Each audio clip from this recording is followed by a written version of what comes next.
ഞാനൊരു തീവ്രവാദിയാണെന്ന് നിങ്ങൾക്ക് തോന്നാം, പക്ഷേ അങ്ങനെയല്ല, ഞാനൊരു രാജ്യസ്നേഹിയാണ് എന്ന് ഉറച്ച ശബ്ദത്തിൽ വിളിച്ചു പറഞ്ഞത് ഭഗത് സിംഗ് ആണ്. ബ്രിട്ടീഷ് അധിനിവേശത്തിനെതിരെ നിരന്തരം പോരാടി. സായുധ സമരമുറയായിരുന്നു അദ്ദേഹത്തിന്റെ പാത. 12 വയസ്സുള്ളപ്പോൾ നടന്ന ജാലിയൻ വാലാബാഗ് കൂട്ടക്കൊലയിൽ നിരപരാധികൾ വെടിയേറ്റ് മരിച്ചത് ഭഗത് സിംഗിന്റെ മനസ്സിനെ ഏറെ മുറിവേൽപ്പിച്ചു.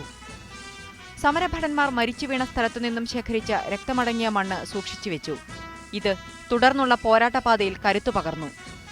പിന്നീട് ഗാന്ധിജിയുടെ നിസ്സഹകരണ പ്രസ്ഥാനത്തിലൂടെ സമരരംഗത്ത് സജീവമായി. പക്ഷേ അധികകാലം ആ പാത പിന്തുടരാനായില്ല.